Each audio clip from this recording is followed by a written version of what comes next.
lor pomenire.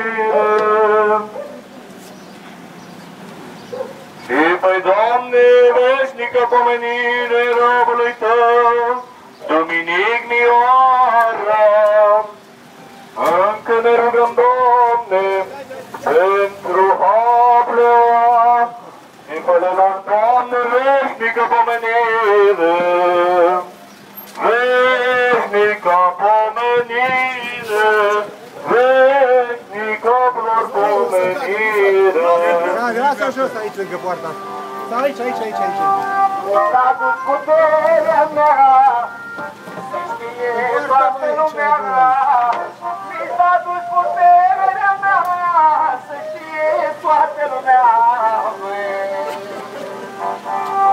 Dar niciun stăpănos să bag la dușma de casă. Să știe toată lumea, oricine v-a făcut treaba.